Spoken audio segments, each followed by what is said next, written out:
and I hope and expect everybody's counting on the Metro Green Line Extension Corridor Management Committee, because that's what this is. Welcome.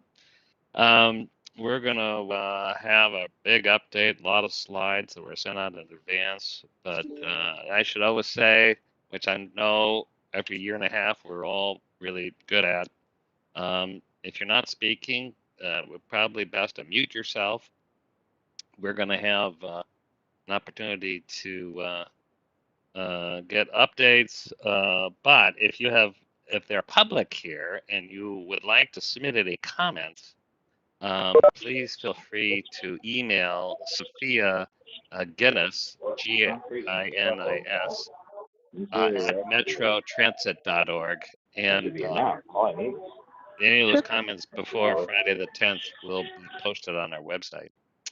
Also, we're going to be recording today's session, so you can always view it later. With that, I'll ask members to introduce themselves by organization or municipality, and I will just start by calling out Met Council. So anybody associated with our members, Met Council, and I see a few here, you can call out your name, introduce yourself.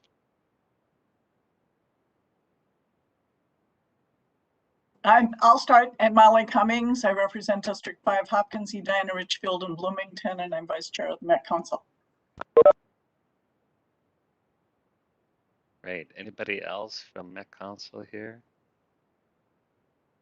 Other than myself, and I know we have quite a bit of staff. How about Hennepin County? Good morning, Chair and everyone. This is Hennepin County Commissioner Chris Latondras, District 6. I represent Edina, Hopkins, Minnetonka, Northern Eden Prairie, and 12 communities around Lake Minnetonka. And it's been fun to see the progress here. I live about a quarter mile from the Excelsior Bridge, that huge counterbalanced structure. It's an engineering marvel, and it's fun to see the progress. Great. Welcome, Chris. Dbe Data, Hennepin County District 5. Bloomington, Richfield, and Eden Prairie. I just got to do a tour not long ago to part of the Southwest Light Rail, and I'll get the second part of the tour on the upper leg of Southwest Light Rail here in September. So I just want to thank staff for making that possible. It was great to see the progress. Hey, Debbie. Anyone else from Hennepin County? How about Eden Prairie?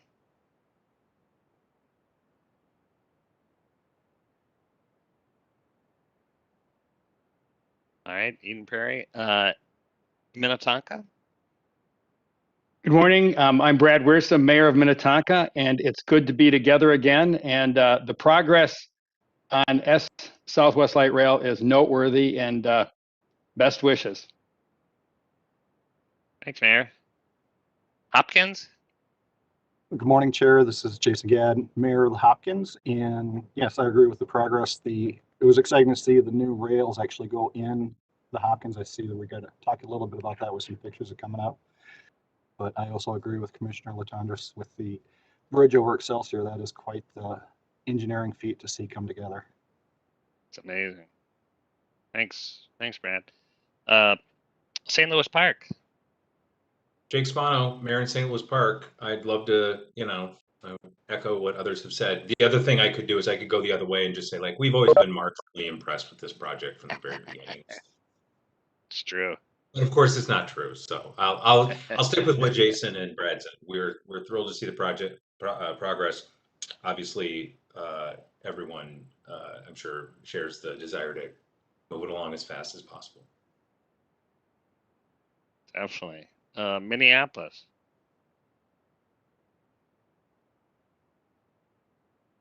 All right, Minneapolis. How about Edina? Edina's here, Mr. Chair. I could represent Eden Prairie too, I suppose, in a pinch. Maybe Minneapolis, backing up both of them. I was thinking as we were sitting here, I've been involved in this since Peter Bell was chair of the Met Council, and I think it was Gail Dorfman who said to me, you better sit on this as Edina. The line's going to go by Edina in several places, and I had been doing regional transportation work. So It's an oddity, I suppose, that there's someone on the corridor management committee team that doesn't have the line going through their town. But here I am, and have been pleased to serve all these years on this committee, and really look forward to having this project completed. Thank you. Thanks, Mayor. And it goes without saying, you're such an important regional voice with the many roles you play. So it's really great that you've been part of this this CMC committee. And of course, Edina is important stop, even though it's not direct. Okay, we also have Mndot. Good morning. I'm Mike Barnes, Mndot's Metro District Engineer. Hey, Mike. Great. Anybody here from Met Transit?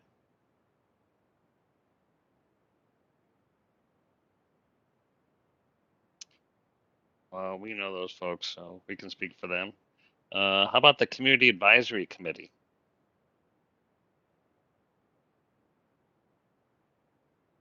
Anybody from the CAC? How about the BAC, the Business Advisory Committee? Good morning. My name is Dan Duffy. Glad to see everybody this morning. I represent, or I'm co-chair of the Business Advisory Committee, and I've been involved in this project since 2002, first representing Twin West Chamber of Commerce. So I'm pleased to see all the progress on this, and I want to thank Jim and the staff for giving us a tour recently on the project. It's great to see all the progress.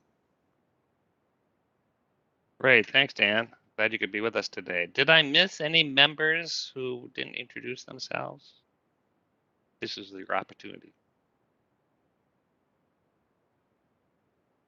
Okay, well then let's jump into the agenda. We have minutes that were sent out yesterday for review. If there are any edits or any corrections, please let us know now. Staff can make that correction. And if there aren't any, I would entertain a motion and a second to approve the minutes. Move approval. Thanks. Jim, any second? Second. Second. Okay. Lovely. Great. Okay, we've had a motion, a second, and Dawn Hoffner is here and will call the roll. Dawn? Councilmember Cummings, Aye. Commissioner Latendresse, Aye. Commissioner Gotel, Aye. Mayor Hovland, Aye. Mayor God, Aye. Mayor Wiersum, Aye. Mayor Spano,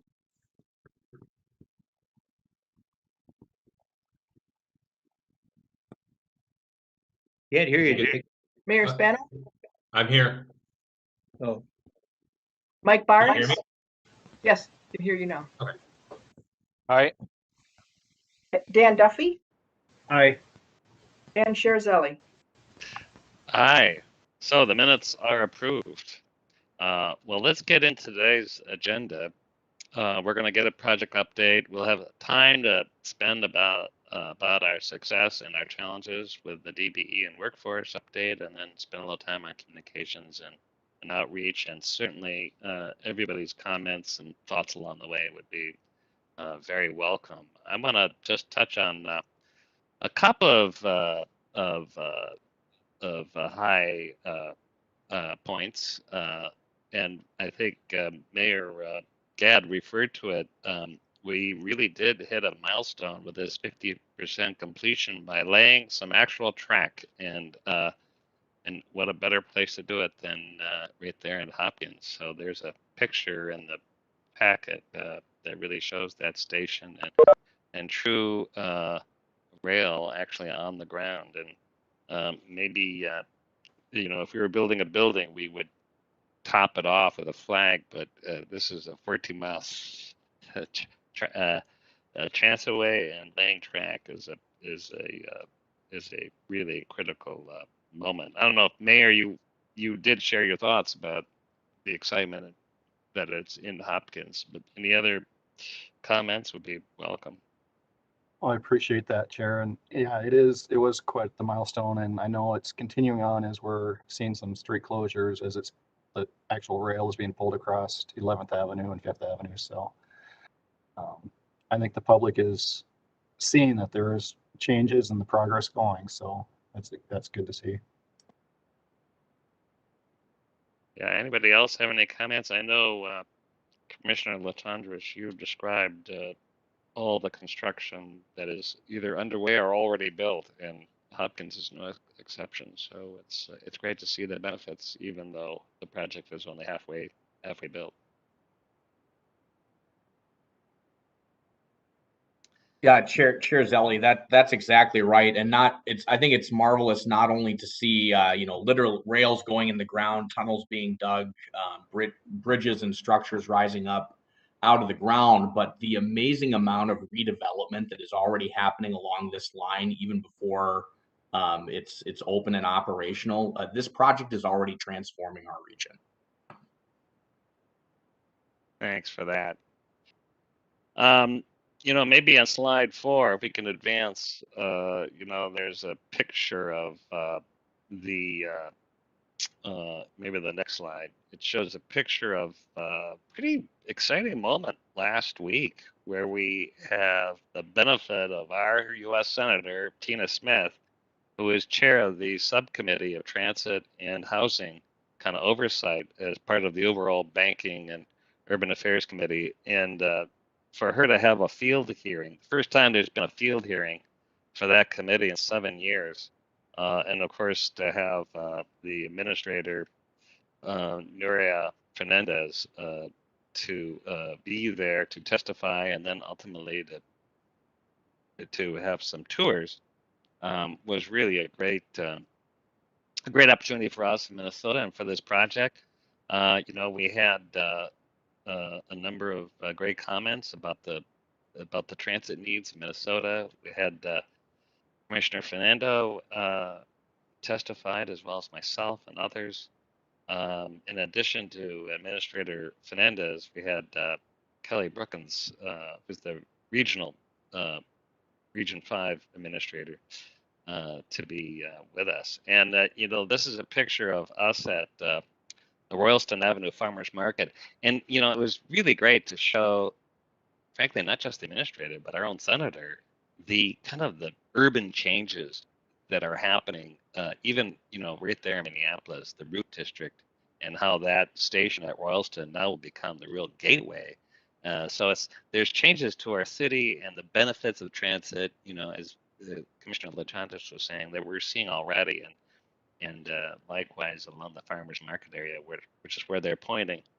I don't know why staff found the one picture where everybody's wearing a mask except me, so I will talk to Jim later about that. But anyway, it really was an exciting day. We went on and had a visit with the Lake Street station. That'll be really an important benefit for the Orange Line. Lake Street and 35W, which is nearing completion. The Orange Line, of course, is opening later this year. I don't know if anybody else who was there that day. I know there's a few who might want to comment, but it was really great publicity and, frankly, a shot of confidence, particularly from having our federal officials say they really believe in this project.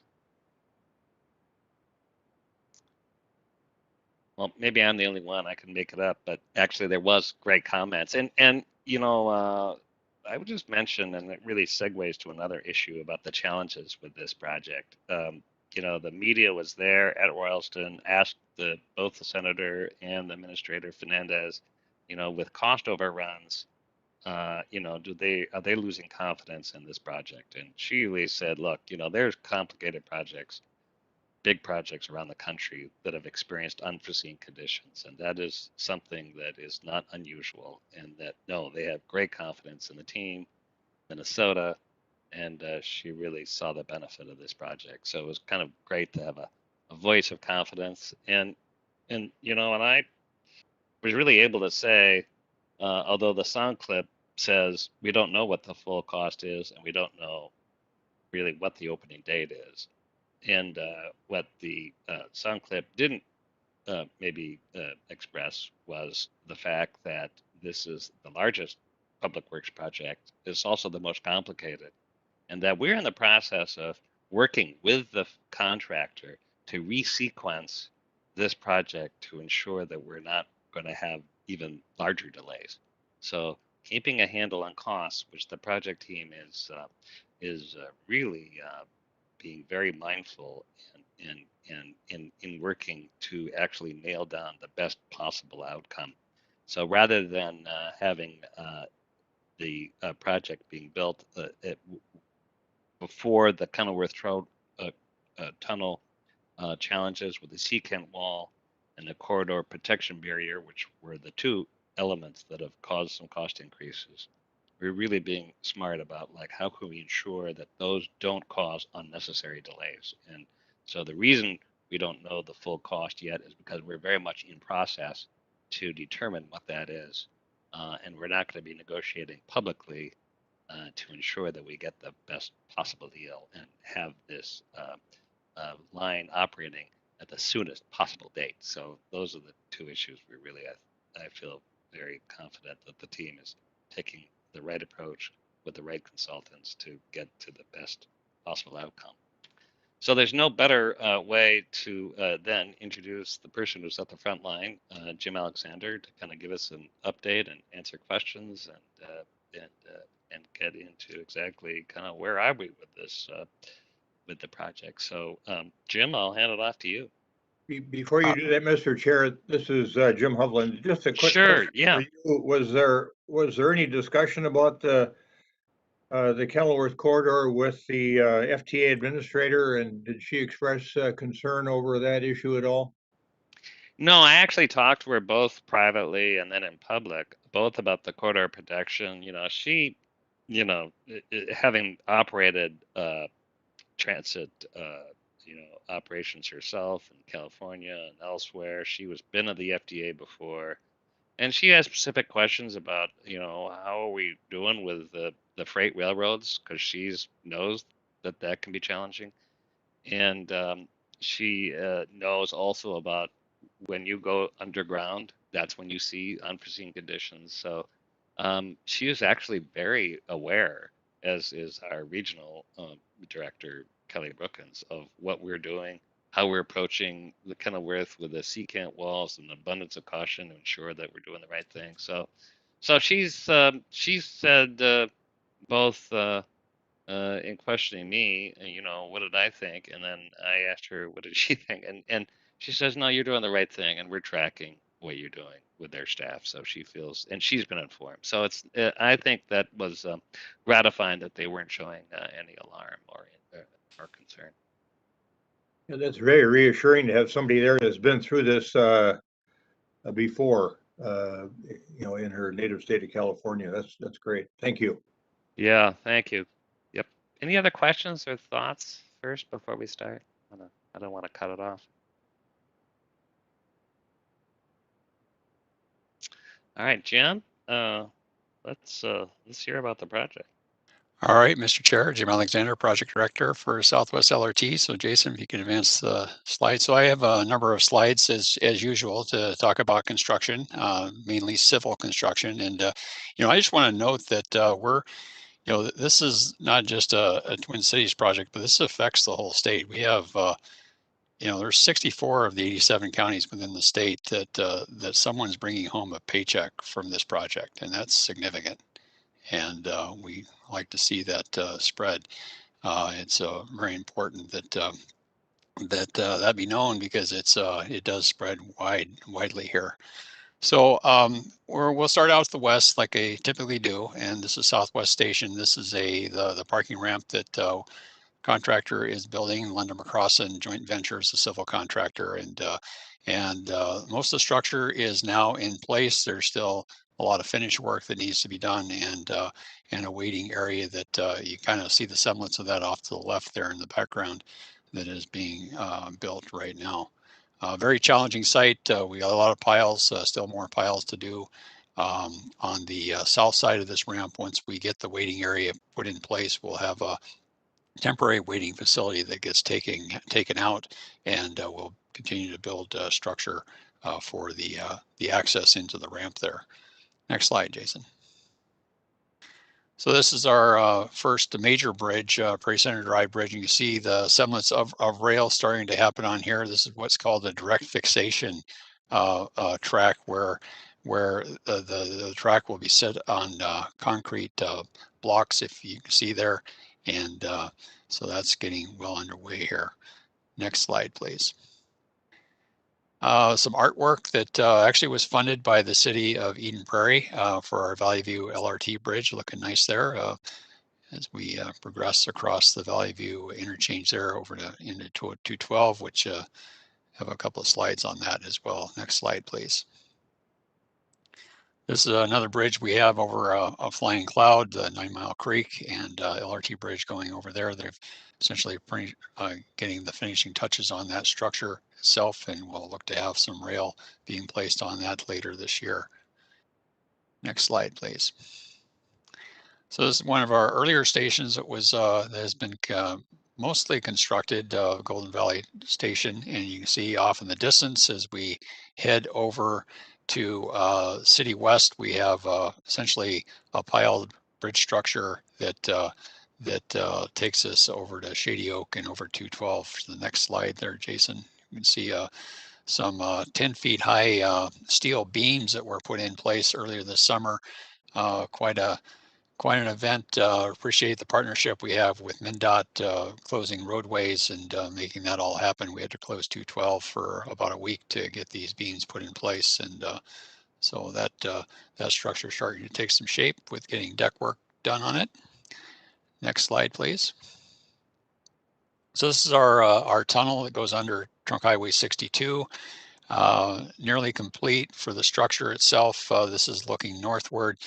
You can see the travel lanes. We've shifted the travel lanes a couple of times to accommodate the construction. We'll eventually be shifting the lanes back toward us in the image there for the final layout for the travel lanes, and work will continue inside the tunnel itself.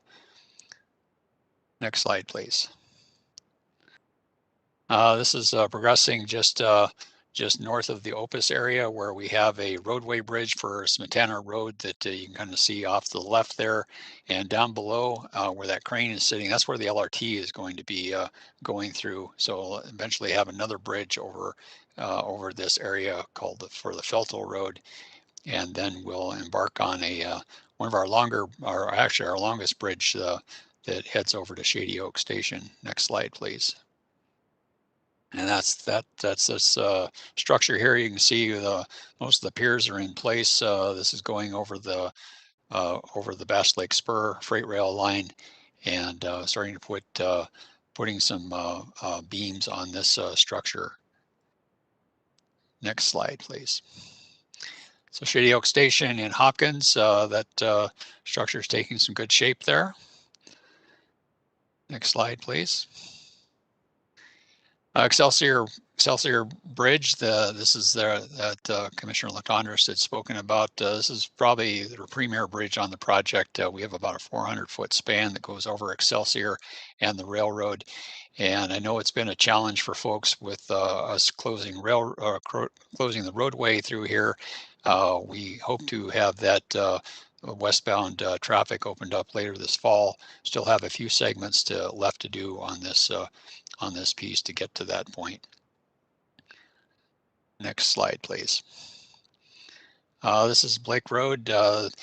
One of the pedestrian tunnels we're building off in the distance is where the contractor is working right now with the support of excavation and building that east segment of the tunnel itself, and kind of vision that eventually we'll have freight rail right next to this structure, this tunnel structure off to the right, and then LRT will be further off to the right where you can see the freight rail tracks today. Next slide, please. That's Louisiana area. So we've finished pedestrian and freight bridges over this roadway, and we're currently building the LRT bridge work. A lot of soft soils in here, and so we have a lot of piles to support that structure as we get our reach over Louisiana, and this will land into the station just south of the freight rail tracks for in St. Louis Park. Next slide, please. So it's the Kenworth Tunnel referred to. So I actually just stopped in to get a little snapshot of things, and work is progressing. The contractor is starting to put in rebar and waterproofing, and so that that work is really getting underway. We have been challenged with this construction, as we've been talking about in the past. We're currently doing some what's called a jet grouting to make sure that we have things sealed around these sheet piles you see on either side. This is the support excavation. The sheet piles get installed before the contractor can build the tunnel. And so that jet grouting work is underway right now. We do anticipate that we'll be closing Cedar Lake Parkway for about a 2-week closure beginning on the September 20th. And we'll look to have that wrapped up before the marathon occurs later that weekend on the 3rd, I believe, of October. And so we're starting to see some production on this, and we're working closely with the contractor to get this work really fully underway. We've had some challenges, frankly, with the secant and to resequence because of the secant wall that I've talked about in the past. But I think we're starting to see some good production here. Next slide. So this is Cedar Lake Channel between Cedar Lake and Lake of the Isles, just north of the tunnel area, and the contractor's building the LRT bridge. You can see off to the right, the freight bridge was built last year, and off to the left is the existing pedestrian bridge that will be used for access for the contractor. Eventually that'll be taken out, and we'll be building a pedestrian bridge to cross that channel. Next slide, please. So 21st Street Station is starting to take some good shape there, just north of that channel area. Next slide, please. This is the corridor protection. You know, all things is kind of, it seems a little underwhelming in terms of what this looks like, but this was quite an endeavor to get this change order in place. And now the contractor is installing the drilled shafts, which there's over 400 of them. And this 10-foot high wall, at least on the freight rail side, is starting to take some shape as we look under these, just under I-94 here. Next slide, please. So this is up in the Glenwood area.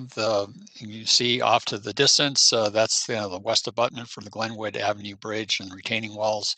And in the middle there is where LRT will be coming out of the freight corridor and heading up to the Royalston area.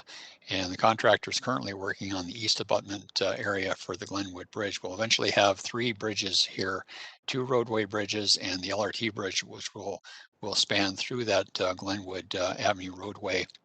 So essentially the train will be passing at grade, at that roadway grade, once we're all said and done.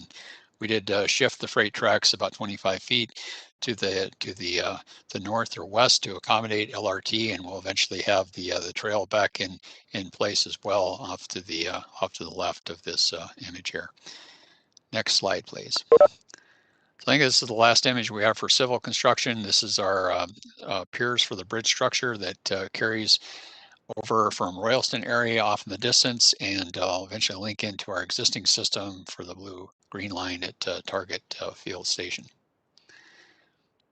Maybe I'll pause there, Chair, if there are any questions on the civil construction. I'll be glad to take those. Any questions?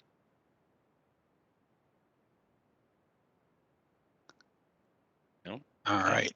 Okay, well, we'll move on to systems. I have a couple of images, mostly around the traction power. This is just going through some testing. We have to go through a lot of rigorous testing on these units. This is the TPSS, the traction power substation. This is actually for our Franklin facility that we are modifying to accommodate the 27 vehicles. Next slide, Jason. And you can see as it's getting in place here, we now have that in place now, and contractors going through some testing. Quite an endeavor to get these units out, kind of a big box that has a lot of componentry inside it to help power the trains. Next slide, please. So I have a couple of images of the Franklin facility. So we have our contractor LS Black doing modifications to accommodate those 27 vehicles. So part of that work is we're expanding the we're expanding the maintenance area, and up in that kind of bluish area is our new rail control facility that we've had to put upstairs, so to speak, so we could accommodate more room within the building itself. And so we have modifications in the north yard being done, getting that wrapped up. This contract should be done later this year. And I got another image, I think, on this slide presentation. So we also built out some what we call a west runner track. This is just west of our storage area of the unit of the Franklin facility, and this will accommodate to store vehicles outside. You may recall, because we had to take the OMF out of the program from the Hopkins area, we've had to do some modifications to accommodate the additional vehicles for Southwest LRT. So I think that might be the end of my presentation. Maybe I'll pause if there are any questions before I hand it off to John. Yeah, great. Thanks, Jim. And I know, first of all, boy, really seeing all these images, and we all kind of inspect. I kind of look into the Kenworth Tunnel from the walk from my house, but I know everybody along this line has different views. But to see it all together really shows how far we've come. It's really incredible project. I know a few of you have to leave for regional council mayors for some other activities, so I want to kind of open it up to any comments or questions we have, at this point.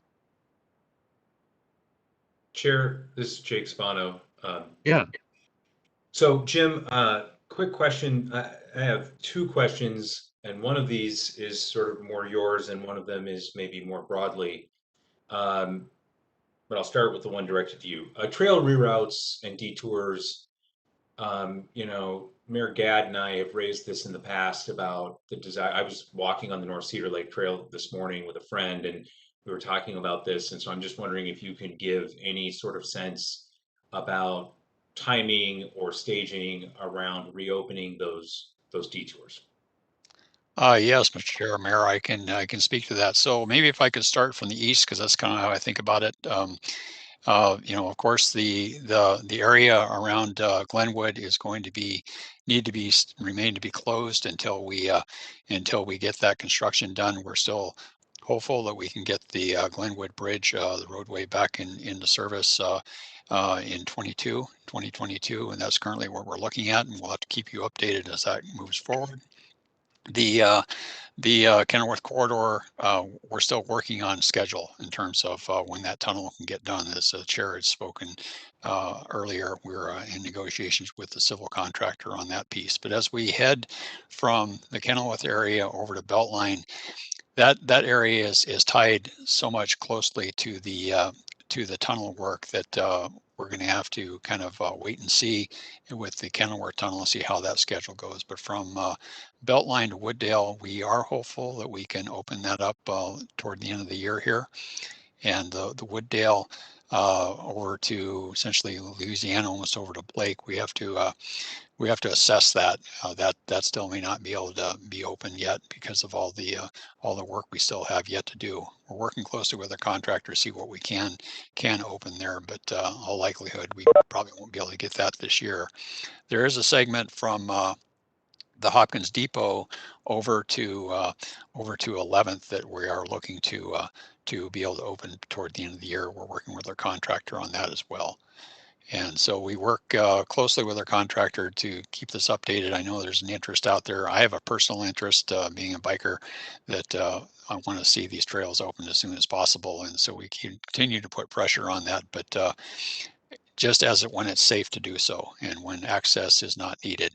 Given if any of you have been on this corridor, any parts of it, it's very tight in terms of where the contractor can work and where they have to put their materials, where they have to be building things. There's not a lot of access. And so that kind of limits our ability to open up trail access easily or safely. Great. Any other comments, questions? Mr. Chair, Jim Hovland again. Join Mayor Spano in just remarking, I guess, and commenting that it is astounding to think about what we're looking at when you think about from whence we came and Jim Alexander, your crew, your predecessor, Mark Furman, all the people that have led us so ably and are putting this line in place, a 16-mile line that helps us create a system for light rail transportation in our region.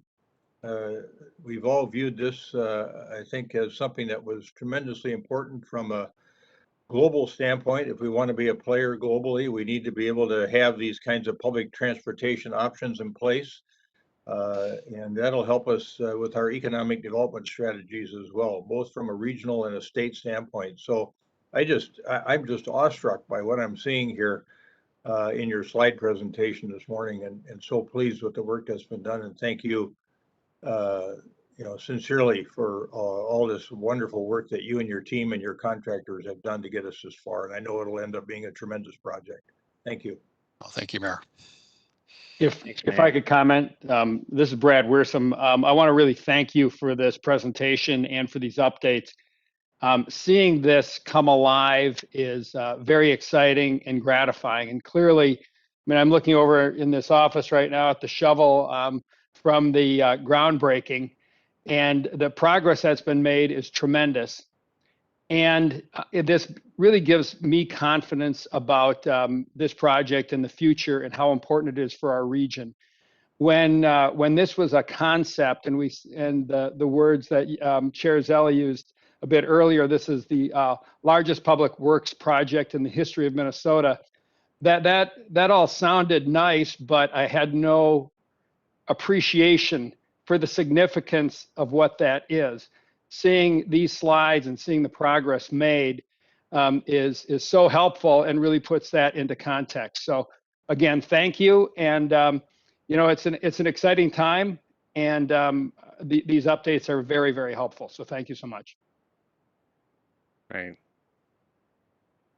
Chair Zille, I have one other question, and I'm not sure where it should fall. It's not really a construction question, but given Jim's historic engagement with this project, I mean, Jim has been there as long as anybody, and I want to be clear, the questions I'm raising about bike trail detours, if Brad or Jim, if either or anyone else got the impression that I'm not enthusiastic, I am totally enthusiastic. I just want to make sure that we can get those spaces open back up to the public as quickly as possible.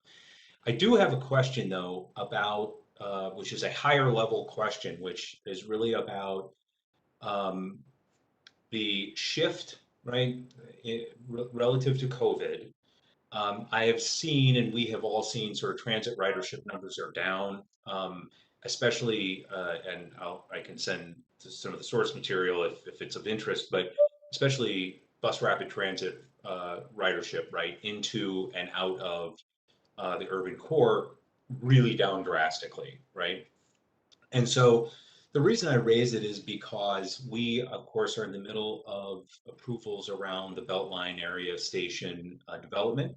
And that location is the site of I think a 500 plus. It's been so long since we talked about the specific numbers that I might have forgotten the details, but 500 stall park and ride, which, as we have been talking with the developer about that, they're really unable to. We've talked about building it in such a way that it could be converted into another use in the future if the park and ride was no longer needed.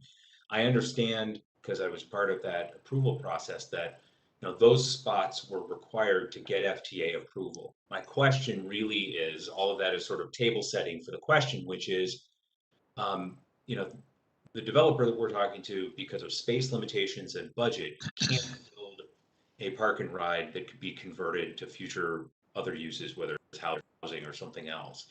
And so we were really confronted with having to approve this 500 stall park and ride when we are seeing numbers really radically change, and we're also seeing, we're seeing workplace patterns that are evolving, more working from home, obviously. But even I was talking to somebody the other day who's they have an international company, and they just passed a company policy that every position in their company, irrespective of what office location they're in, they will be hiring from all over the country. And so they said the position may be posted in New York City, but that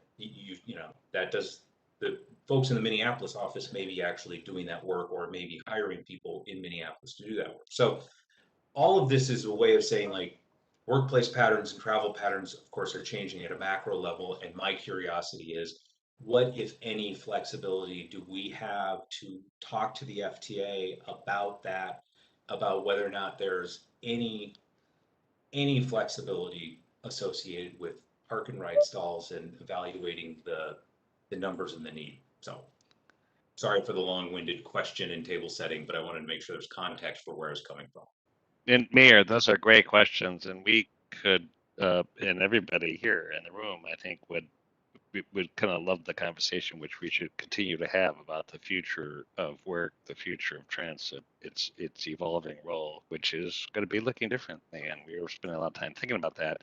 But the specific question, I think maybe that's either Joan or Jim, you can answer, which is the flexibility that FTA might have now to rethink some of those requirements. So, Jim, can you Sure. shed any light on that? Yeah, Mr. Chair, Mayor. Well, just to clarify, we have in our program 268 stalls at the Beltline station, and kind of the history on that is we formerly had a surface lot that our civil construction contractor was going to build, and we have since done a change order to remove that. We anticipated that would be the case, so we could work with your developer to accommodate the 268 stalls within whatever they're going to be developing, and so that's in the program right now. And if we were to alter that, we'd certainly have to have conversations with FTA. It does impact our ridership, the expectations of what we had this project promised on when we went to get the FFGA, the full funding grant agreement. So there would have to be conversations on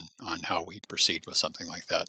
Right. Maybe I could offer, Mayor, maybe we could have discussions with your staff and kind of figure out how we want to navigate that, and if that is something that wants to be pursued. To just, I would say there are some parking challenges on this project. With we had some stalls slated for downtown Hopkins that didn't turn out, and we've been talking with the city of Minnetonka and Hopkins about the parking arrangement at Shady Oak as well, because I know there's been some concern about what's going to look like in the future. Do we need all these stalls? And so I think it's something we probably have to maybe pick up at a staff level to talk through, and then maybe if we need to get FTA engaged, we can do that.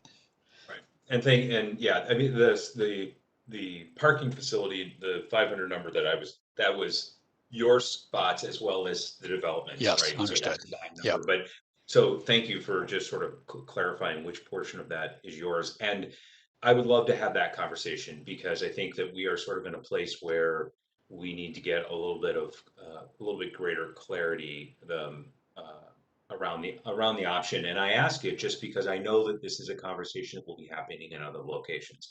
And I just want other locations like Shady Oak and everything to sort of benefit from, maybe just sort of, while we are sort of in this process of construction delays, this feels like the right time to just sort of check our compass again and make sure that all the rules that, applied when we signed our FFGA are still good ones, and that FTA can still be supportive. So yes, I will do that. I will, and as a matter of fact, I will just sort of take this moment and then I'll stop talking, is to say I will have our new city manager, Kim Keller, who was in a prior meeting. Kim comes to us from Minneapolis and is well versed and aware of the project. I will have her and our development staff reach out to you, Jim, and maybe see if we can get a conversation started. So. Okay, sounds good. Thank you. Thanks. Appreciate it. Jake. Thanks, Jake. And that's a welcome question that we should be exploring. And I'd be remiss if I didn't say, since we're kind of talking about, the role of transit and the difference between the express suburban buses, which are down, and trains down, 90%, but they frequent all day, every 10 minutes. Arterial bus rapid transit and light rail have been really continuously carrying people. And when you think about this network, that Southwest Light Rail Green Line Extension will be one of the backbones, interconnecting with the B line, with other transit options. We kind of actually do see this as being very relevant to how people would live their lives, not just commuting for work. So, I think there's more that we're going to be talking about how this all affects our future economy. But to follow up on Mayor Hovland's thought that, this is how we become that attractive, livable place in this metro area. And but having the acknowledgement that transit will probably be different in terms of the park and rides, that's something we should have our eyes wide open to consider. Yeah. Let's see. Let's have time now to hear from Jon Tao, who's you all know from our Office of Equal Opportunity, give an update on our DBE and workforce performance. Welcome, Jon. Thank you. Good morning, everybody. Good morning, Chair Zelle and management community members. So as you can see in the previous slide, there's been a lot of activity and so much progress has been made. I just wanted to also remind you that this morning we sent out a supplemental handout for the disaggregated DBE and workforce data. So hopefully everyone has received that and has had a chance to also review that supplement. So here we go, slide 32. Our team for OEO has been out in the field conducting site visits and checking in with the DBE firms. And in doing this, we're trying to monitor their progress and also proactively engaging them to address any concerns that they may have while out in the field. Slide 33. And here is the data that we are sharing for the DBE participation as of June 30th. As these construction continues, the participation on these construction contracts continue to exceed the DBE goals that were assigned. And I also want to note that there were some change orders for these contracts that have been issued. We are working with the prime contractors to monitor and try to increase participation where we can. If nothing, we want to ensure that these levels of DBE participation continue. Next slide, please. Here you can see on the civil contract, it has been holding steady since 20%, has been holding steady at 20% since last year. And the prime contractor for this contract has added a couple of DBEs to their list of subcontractors to assist in the change orders. So there are some increases there. Next slide. For the systems contract, there was a slight dip in participation over the last couple of months. And part of this is due to them needing to get started on the project. So just the different activities that had less DBE participation there. They also shared recently that they had increased their DBE participation by adding a couple of DBEs to their team as well. So that's always something good that we want to hear, that they are bringing in additional DBEs to do work and giving out some of their work to DBEs. Next slide. So for the Franklin project, it is about 75% complete. And we anticipate this level of participation will be maintained moving forward. It's going to be at either 19 or 18%. So that's just based on what we know about the current DBEs who are working on the project and the scope of work that they are doing. So next slide. And as was requested previously, we are including the DBE data and a table for this. And this table covers all of the construction contracts. One thing to note here, these numbers are showing the disparities within a region and is reflecting some of the disparities in the contracting that we have here too. I believe that the DBE program is a great program, but as we all know, there needs to be more work to increase equity within our region so that these contracts and opportunities are also spread out amongst other small businesses that are looking for these opportunities that can help them and increase equity within our region by bringing more dollars into their communities. Next slide, please. Here is a pie chart we've shown previously, but we wanted to update it because of the additional DBEs that were added and the change orders that were added. One thing to note here is that Minnesota continues to be the highest, and it's good to know that these subcontractor dollars are going back to DBE firms and hopefully back into our communities. So this wraps up the DBE portion of the section. Before I jump into the workforce data, I wanted to check to see if there were any questions.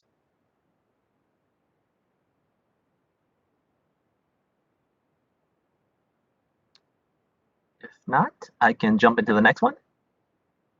39, please. Okay, so for workforce, we work pretty closely with the Minnesota Department of Human Rights to monitor contracts for compliance and workforce requirements.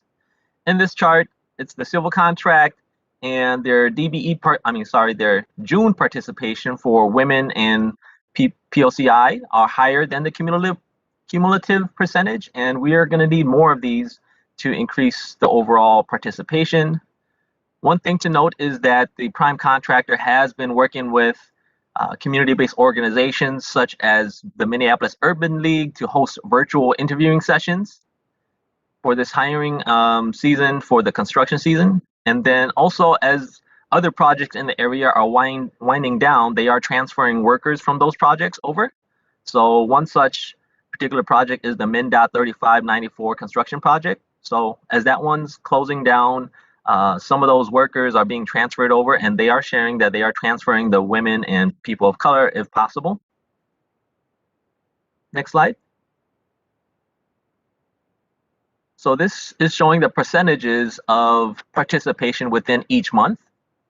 And the trend from last year shows construction participation by women increasing all the way into October. So, if there's a repeat of that, we anticipate additional participation increasing all the way into October. So that should help increase the overall numbers.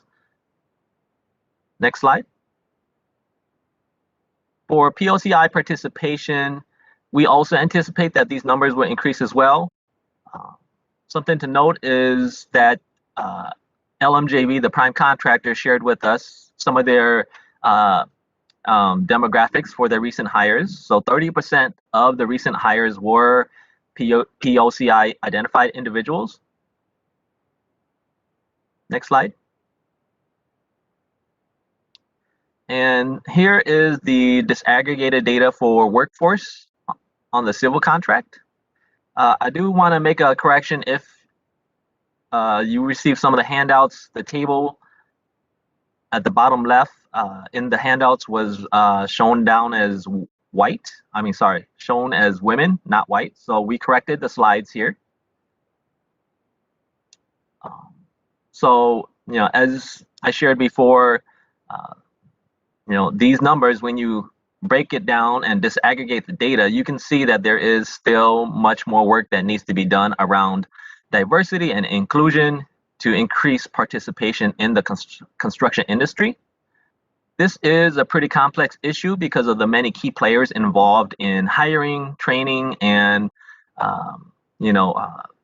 retaining workers in this construction industry. And stakeholders here include employers, unions, government agencies, and the community.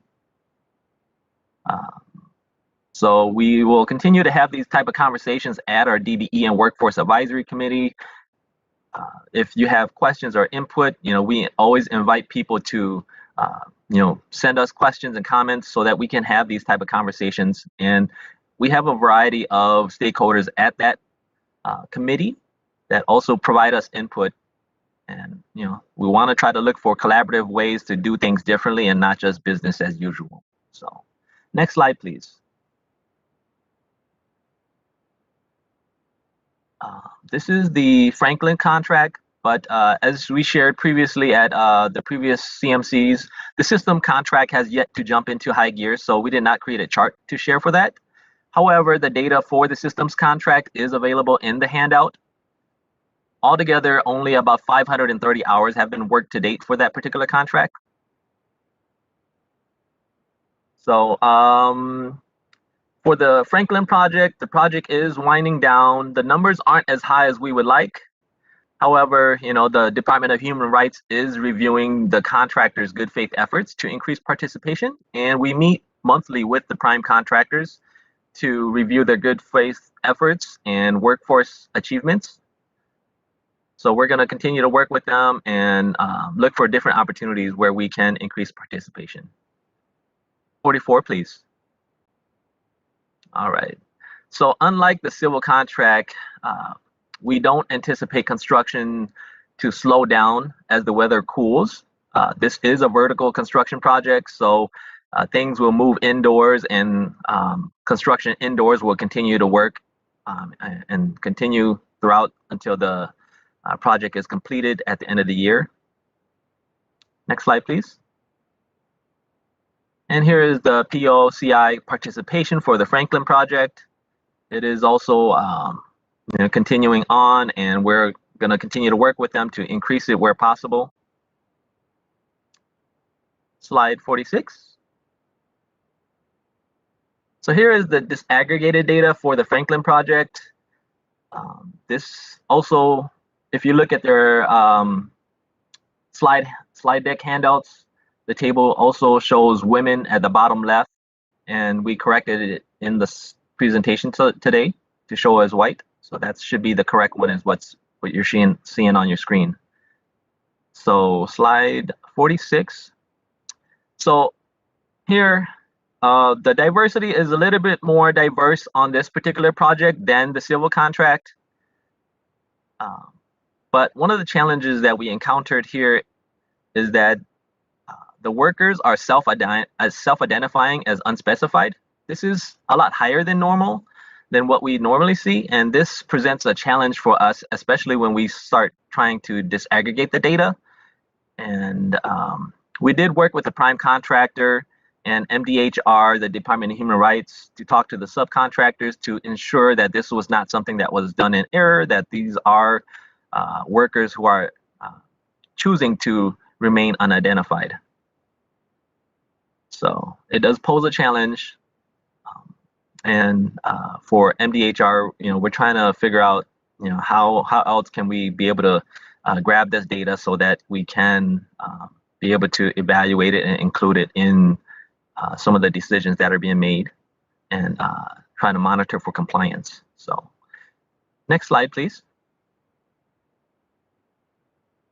And then at the DBE and Workforce Advisory Committee, we are not only reviewing achievements on this particular construction project, but we are also looking at ways where we can do things differently or how we can learn from others. So we brought in Mndot to share some of the successes they found with their negotiated maintenance contracts, and it's helped increase participation from a wide variety of DBEs on that. And they were pretty innovative in using a state statute to increase participation for small businesses. Something else was that we also brought in the Mndot Results and Transparency Committee to share some of their challenges and successes and lessons learned. And no surprise, they are having some of the same challenges as we are around workforce participation in our region. Something new that we did do was we brought in the San Diego Association of Governments. They are also known as SANDAG, and their organization is very similar to the Met Council in how they do planning and development for the region. And they came and brought in more information about their bench program. And that is a program where they have a pool of small businesses that meet a requirement and register for this bench program. And then they break down the contracts into smaller task orders. Within these task orders, they're able to have the prime contractor select and just give the task to the subcontractor, and without having to go through a long procurement process. So this has been helpful in increasing the amount of opportunities and being able to spread these opportunities across not just a few DBEs who found a niche, but a variety of DBEs. So that was something that was interesting in how they did business. So we are looking at this and trying to learn from this so that in future construction projects that we can incorporate some of these practices into the contract language, and as we are developing other projects such as the Blue Line extension. If you are interested in learning more about any of these discussions or wanting to review and listen, the DBE and Workforce Advisory Committee was recorded, and we have these recordings on the webpage. You can go back and listen to them and get the names of the folks who came and presented if you want to ask them questions. So I think that does it for my presentation. Are there any questions? Or I will give it back to the chair. Thanks, John, and great presentation. I really appreciate the work you're doing with the various advisory committees, especially the advisory committee that you meet with regularly. That's a pretty broad group of stakeholders.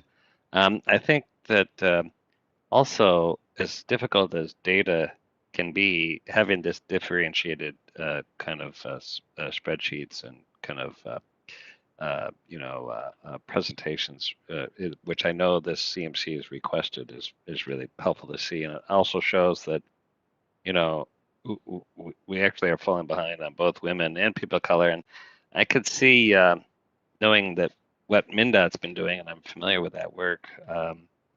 Sometimes it depends what other projects are going on, and I suspect when 35 and 94 closes out in the next few weeks, we might have an opportunity to kind of attract some more diverse workforce on this project. So that's all good news. I'll open it up. Does anybody have any questions, comments, discussion on this report? Chair Zelle, this is Jason Gadd, and I do have a question for John, kind of related to the overall workforce and what we've been seeing in the overall labor industry, with the shortage of workers out there, or people who are applying for positions. Have you seen that within the construction along this line, or are they struggling to find people? Mr. Chair, as we are doing these construction visits out into the field, we are talking to some of the construction workers out there. It's been, depending on the contractor, it's been pretty different, and the type of work that they're doing, it varies. For example, some of the rail contractors, we see them bringing in workers from outside of the state to come do the work. And for them, that's kind of a normal practice. And, of course, our goal is to get folks within our region to work on these construction projects. And I think, from talking to the contractors, there is some challenges there where people jump into the field and then they aren't able to be retained. And from year to year, it also varies because those folks that are the last to be brought on to construction projects, and then the first to be laid off when the construction projects slow down, they aren't able to build up the experience and the, accumulate the hours needed to be able to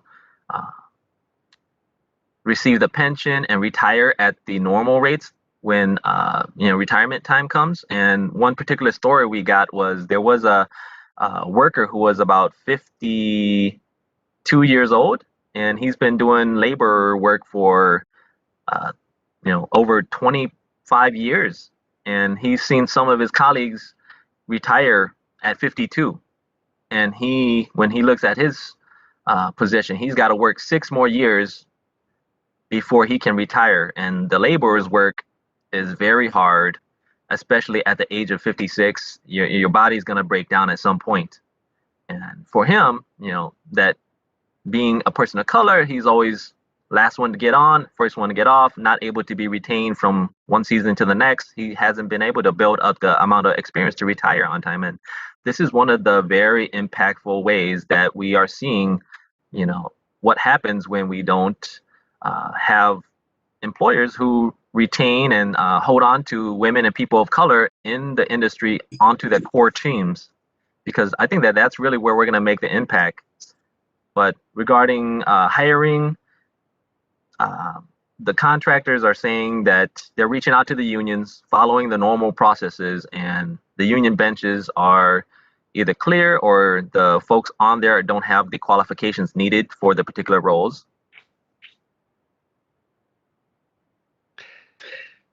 Great question, Mayor. And, you know, this whole issue of workforce and the need for workforce training, and as we try to attract and develop careers, we need to show models that there is a career in this construction area. And that seems to be a recurring challenge that we just need to be continuing to be mindful of. Commissioner Tao. Thank you. Thank you. I'm going to follow up with just a little bit of insight on that because I have had conversations with women who are in what I would call non-traditional roles within our unions. They too are having problem trying to get their hours in specifically so that they can retire. They don't get hired and brought on enough. They don't get more opportunities to train so that they have higher skill sets. We probably really need to work with our unions at some point to make them more viable and find a different path forward for some of these folks so that they can, because that is really hard work. The other thing is I was really interesting to hear about disaggregating contracts. That is something that Hennepin County has a lot of experience with.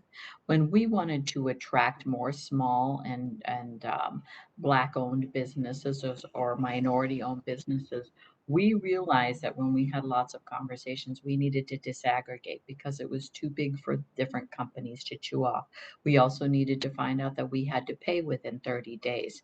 They have cash flow issues. They have issues of meeting the criteria of insurance. So that needs to be included when you pay them. There's a lot of barriers for these small businesses. And if we want them to be successful, then we have to be willing to meet them in places that impact their businesses. And so that has worked for us and it's been very successful.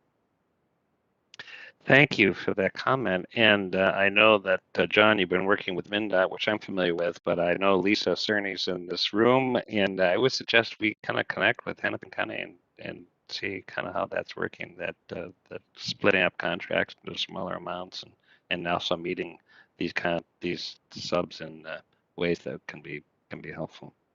Any other comments, thoughts? All right, well, the clock is ticking, and I see Sophia Ginis here is going to give us a little update on our communications and outreach. Welcome, Sophia. Thank you, Chair, committee members. I'm Sophia Ginis, our Manager of Public Involvement, and I have a short update on our outreach activities. As you saw earlier in the presentation, there's been a lot of construction and some great milestones reached. And so with that, there's been a lot of outreach, both proactive and reactive as things emerge on our construction site. So starting out, pictured, we have Nikongo featured here at the Hopkins Raspberry Festival. It's a little hard to see in the picture, but in addition to general project information, who is also supporting our historic preservation efforts about the historic district potentially in downtown Hopkins. And so being out there with information and continuing to get the word out as part of our commitments in our environmental process. So as we move forward, we both have our strong communications plan as well as our ongoing outreach efforts. So we continue to do our construction updates. They're sent weekly or bi-weekly. A lot of subscribers, a lot of open rates. I also get pings of all the people that forward the construction updates to each other and then talk about what we're doing. So we know people rely on that. The outreach coordinators also have the communications that they send specifically. And with that, just those property owning meetings and checking in with people that are immediately adjacent to the corridor take up a lot of the team's time, and the team really focuses on those things. We also have continued to meet either monthly or quarterly, depending on the community, with our construction information work groups. They're very valuable. We have a lot of conversation about how construction's going, what people are seeing in the field, small adjustments that we can make. And we also have continued to do corridor tours, which has helped the broader public really see the complexity of the work that we're doing on the project. I had the distinct pleasure of taking a group of about 20 folks to our Southwest station over this past weekend, and I just got the feedback that it really helped people understand what's going on. People loved to kind of see the construction up close. It was an active job site that day. So, you know, kind of staying away from the middle of the activities, but just seeing people work was really, really interesting. You almost have to drag people off of site at the end because it's like wandering around and seeing things. So those continue to also be very valuable. And, you know, we were able to stay masked, and there's a little bit of room for social distancing. So assuming numbers stay okay, we'd hope to do one more round in the fall with that. But overall, you know, the team is really present and available out in the corridor, both to our immediate neighbors and to the public, to really show this great project that we're developing and the milestones that we are hitting. And that's what I have for all of you today. Thanks, Sophia, and really hats off to your outreach team. I know you're in a lot of places, and honestly, this is such a large project, which we've been describing, but it's disruptive, particularly if you're living or working nearby, and I certainly will be a testimony to that. But boy, having participated a little bit in the Minneapolis communications group, you know, your team is doing an amazing job, and frankly, I've had neighbors who say, I hate the project. I really love that outreach team. You know, I can trust them. So that says a lot, and I think you and your team and represent this project really well. And in fact, I remember going on a tour with somebody who was particularly upset about all the sounds of construction. As much as we try to mitigate it, it happens. And as upset as they were after the tour, they were beaming and saying, "Oh my God, that is awesome!" So, you know, I think these tours are really valuable, not just in understanding the project, but also seeing that the level of work and professionalism to do something like this, you only got to see up front. And I know that all of you have been having the opportunity for tours, and maybe a series of tours, because it's hard to take in the whole 14 miles in one shot. But thank you again for arranging that, and I second the idea of tours. So is there any questions, comments, feedback for Sophia or anything we've heard today?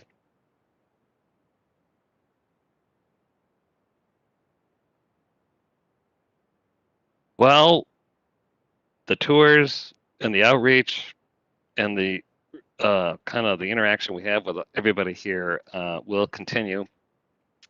Thanks everybody for coming. I know that the next full CMC meeting will be Wednesday, December 1st, so you can kind of mark your calendar. But obviously, we don't need to wait quarterly for getting good information, staying connected to updates, and certainly track us on social media. And if you ever have a question, you know how to find Jim, you know how to find me, you know how to find Sophia. And with that, any other closing thoughts or comments? It's great to see all of you, and I should acknowledge those that have joined us after we started our introductions. And I'm looking at you, Will. Great to see you here. I know you've been part of this project from the very beginning, so I know all of us have been living through the various phases. Any thoughts, questions?